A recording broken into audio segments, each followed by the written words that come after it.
महत्वपूर्ण है, marks versus rank.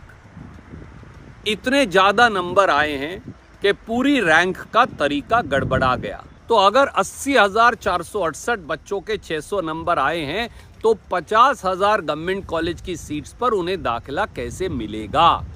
Possible paper leak, उसका कोई जवाब सरकार ने नहीं दिया। 67 टॉपर, 6 निकाल भी देंगे तो भी 61 टॉपर हैं। नमस्कार साथियों, नीट एग्ज़ाम को लेकर विवाद थमने का नाम नहीं ले रहे।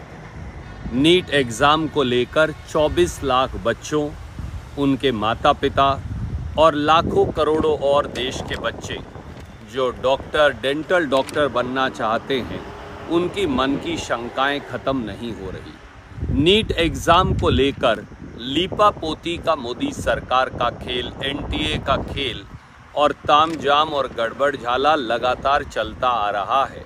सवाल ये है कि इसका हल क्या है? सवाल ये है कि मोदी सरकार के पास जवाब क्या है?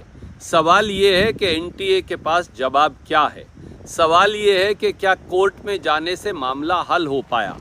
हमने देखा कि कल सुप्रीम कोर्ट में एनटीए ने ये कह दिया कि 1563 वो बच्चे जिनको ग्रेस मार्क्स दिए गए हैं और जिसकी वजह से बहादुरगढ़ के एक ही सेंटर से 6 टॉपर बने हैं, उनके ग्रेस मार्क्स वापस लिए जाएंगे और उनका एग्ज़ाम दोबारा करवाया जाएगा। इस पीआईएल से, ग्रेस मार्क्स को लेकर जो पीआईएल हुई, इससे क्या बच्चों को लाभ हुआ या नुकसान? सवाल ये भी है।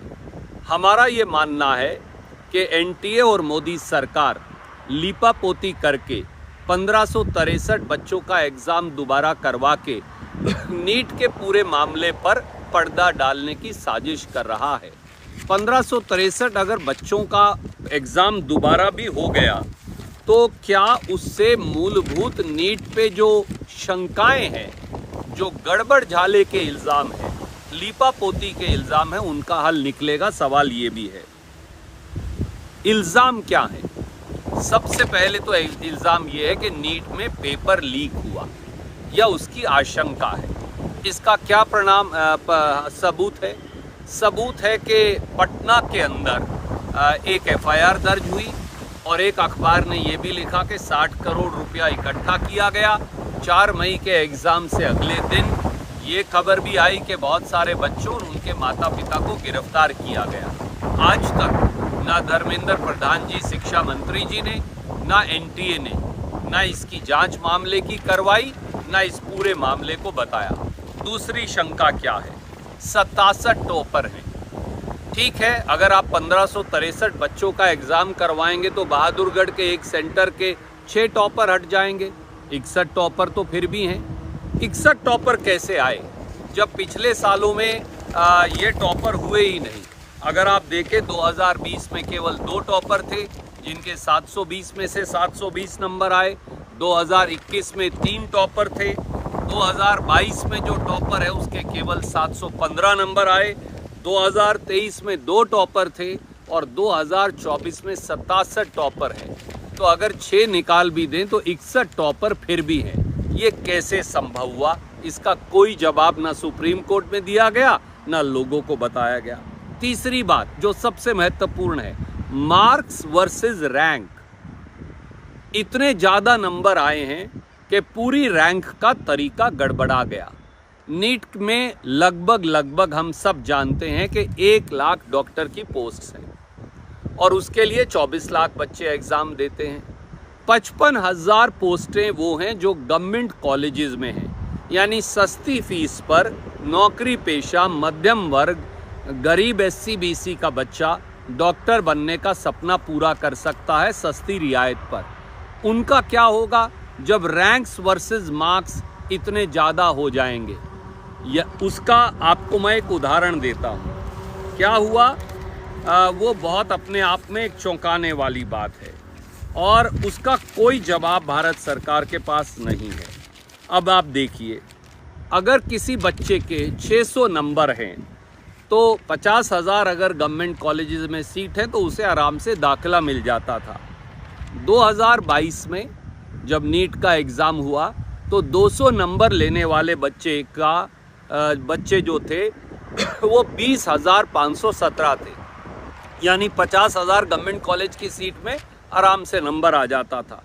2023 में 28,000 ऐसे बच्चे थे, पर 2024 में यानी इस साल 80,468 बच्चों के 600 नंबर आए हैं। तो अगर 80,468 बच्चों के 600 नंबर आए हैं तो 50,000 गवर्नमेंट कॉलेज की सीट्स पर उन्हें दाखिला कैसे मिलेगा?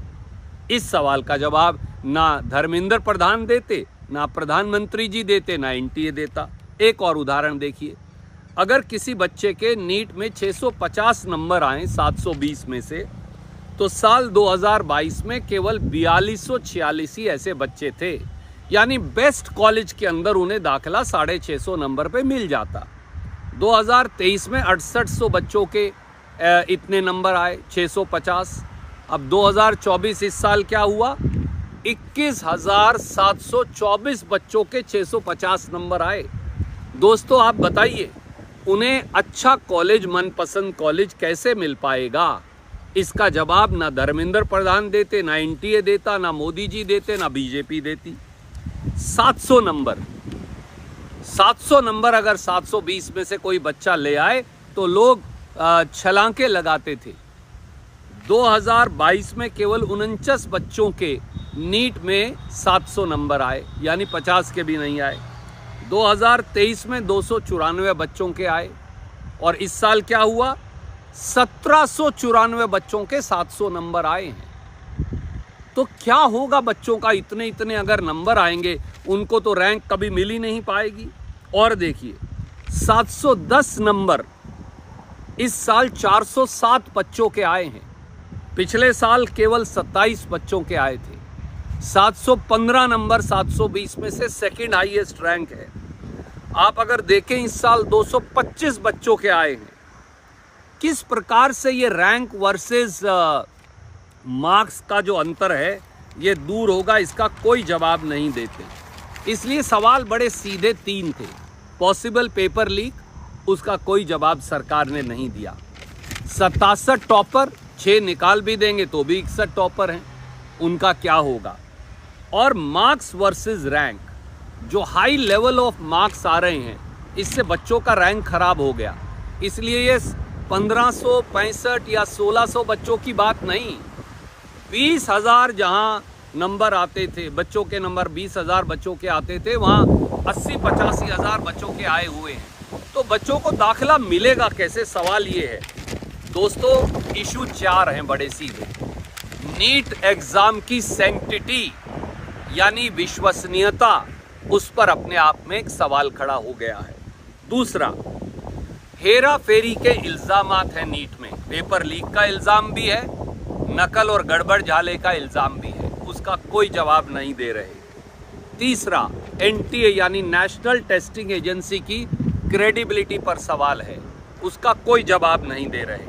और चौथा, नीट का टेक्निकल और फोरेंसिक ऑडिट क्यों नहीं करवाते, उसका भी कोई जवाब नहीं है।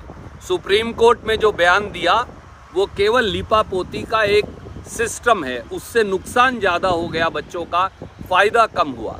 अब मैं एनटीए की क्रेडिबिलिटी के बारे में आपसे एक आखिरी बात और कहता हूँ। अब 67 टॉपर हैं, अगर आप 6 निकाल भी दें तो भी 61 टॉपर रह गए। एम्स दिल्ली में 56 सीट है, उनको कैसे मिलेगी? पहली बार 720 में से 720 नंबर लेकर भी आप एम्स दिल्ली में दाखिला नहीं पा सकते। एनटीए अब क्या कहता है कि सीरियल नंबर ऑफ एप्लीकेशन के आधार पर फैसला करेंगे। कल को आप बोलेंगे मैं कैसे कपड़े पहनता हूँ इसके आधार पे करूँगा, मेरा कद क्या है इसके आधार पे करूँगा, मेरे 10वीं या 12वीं में नंबर क्या है इसके आधार पे करेंगे। ये कौन सा क्राइटेरिया है टॉपर में से टॉपर चुनने का? ये बड़ी अजीबोगरीब बात है। ये दिखाता है कि दाल में काला नहीं, पूरी दाल काली है। और एक इल्ज़ाम और भी आ रहा है कि जो हरियाणा के फरीदाबाद में जो लगातार टॉपर मिले एक ही लाइन के अंदर लगभग नज़दीक, उनमें से एक बिटिया तो 12वीं में फेल हो गई। जो 12वीं में फेल हो रहा है वो नीट में 720 में से 720 नंबर कैसे ला रहा है? क्या पेपर लीक हुआ था पटना में? क्या 60 करोड़ रुपए बांटे गए थे? एफआईआर जो दर्ज हुई उनका क्या हुआ? इनमें से किसी बात का जवाब ना मोदी सरकार दे रही, ना शिक्षा मंत्री धर्मेंद्र प्रधान दे रहे, ना एनटीए दे रहे, और ना इसका हल सुप्रीम कोर्ट में निकल रहा। एक ही हल है साथियों कि नीट की विश्वसनीयता, क्रेडिबिलिटी और उसकी एग्जाम की सैंक्टिटी दोबारा साबित करनी पड़ेगी। उसका सीधा हल है, 8 जुलाई को सुप्रीम कोर्ट में मैटर लगा है, उससे पहले नीट एग्जाम का एक इंडिपेंडेंट फोरेंसिक ऑडिट हो, यानी एक एक बात की जांच हो, टेक्निकल ऑडिट हो, और अगर जहां गड़बड़ झाला हुआ, हेरा फेरी हुई, उसकी दूध का दूध, पानी का पानी सामने आए। नीट पर पर्दा डालना सॉल्यूशन नहीं, केवल सुप्रीम कोर्ट इसका हल नहीं निकाल सकता। सरकार में अगर हेरा फेरी नहीं की, अगर एनटीए में हेरा फेरी नहीं है, अगर दुर्भावना नहीं है, अगर आशंकाओं को दूर करना है, तो नीट का ऑडिट करना पड़ेगा, टेक्निकल भी, फोरेंसिक भी, और उसी से हल निकलेगा और इसकी इंडिपेंडेंट जांच होनी चाहिए। कांग्रेस पार्टी ने तो ये कहा है, पर याद करिए ये सारी बातें 6 जून को सबसे पहले मैंने उठाई थी। आज 6 जून के बाद देख लीजिए हम 14 जून पर आ गए। एक के बाद एक परतें खुलती जा रही हैं, पर सच्चाई सामने नहीं आ रही। नीट एग्जाम 24 लाख बच्चों के भविष्य का सवाल तो है ही। इस देश में जहां बच्चे के सर पर लोन लेकर माँ बाप उसे कोटा और कोचिंग इंस्टीट्यूट्स में भर्ती करवा कर माँ बाप वो अपनी ज़िंदगी दांव पर लगाते हैं, क्योंकि जितनी सीटें चाहिए डॉक्टर की, जेई की, दूसरे एग्ज़ाम की, वो है नहीं। तो ऐसे में ट्रांसपेरेंसी क्यों ना हो, पारदर्शिता क्यों ना हो, जवाब